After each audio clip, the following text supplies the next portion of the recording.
Doctor Mohammad Yunus যখন প্রথমে Nobel পান, প্রথমে আমরা সবাই কিন্তু আনন্দিত হই। আজকের ভিডিওতে দেখতে পারবেন ম্যাজিস্ট্রেট সুমন কোন দেশে আছে এবং কি করতেছে সবকিছু এই ভিডিওতে দেখতে পারবেন। ভিডিওটা মনোযোগ দিয়ে দেখুন। তো বাংলাদেশ ছেড়ে পালিয়ে গিয়েছে, আর পালিয়ে যাওয়ার আগে কি ডায়লগ ঘুরে মারছে এই ভিডিওগুলো দেখতে পারবেন আপনারা সবাই। আর বাইরের দেশে যে গেছে, বাইরের দেশে যাওয়ার পরও ডক্টর ইউনূসের নামে কি বদনামগুলো করছে এগুলো শুনে যান। সুমনের আগের ভিডিও। আমি যে এমপি হয়েছি আমার বেতন কত জানছেন কখনো? জানি না বড় মালিক। জানেন না, তাতে কোনো সমস্যা নাই। শেখ হাসিনা দালাল আমাদেরকে বলে দেবে সে কত টাকা বেতন পায়। আমার বেতন হলো 1,72,000। কত টাকা বরাদ্দ পাইছো কত একটু দেখি শুনি। কত টাকা বরাদ্দ পাইছে সেটা তো বলছে, কিন্তু কত টাকা খরচ করছে কিভাবে এটা তো বলে নাই। টাকা বরাদ্দ পাইছি 29 কোটি টাকা। এই আগামী 5 বছর প্রয়োজনে ঘুমাবো না, শরীরের থেকে ঘাম বালতির পর বালতি ফেলবো, তাও আপনাদের মন রক্ষা করে আমি চলবো।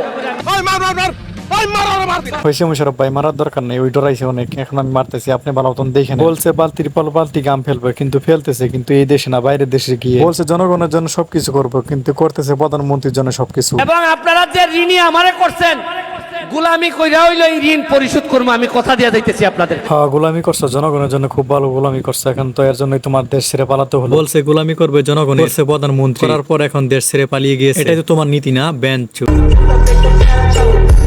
এবার দেখবো ম্যাজিস্ট্রেট সুমনের ভিডিওতে কি কমেন্ট করেছে লোকেরা। আসমা আপু লিখছে, তুমি এত ভালো, তাহলে দেশ থেকে পালালে কোথায়? আরেক ভাই লিখছে, আদার ব্যাপারী হয়ে জাহাজের খবর নিয়ে লাভ আছে।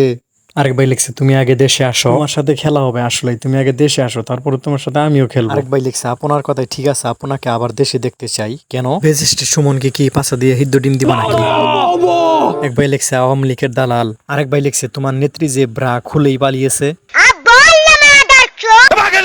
ठग लीजिए 5,000 लौटे दिख जाना चाहिए।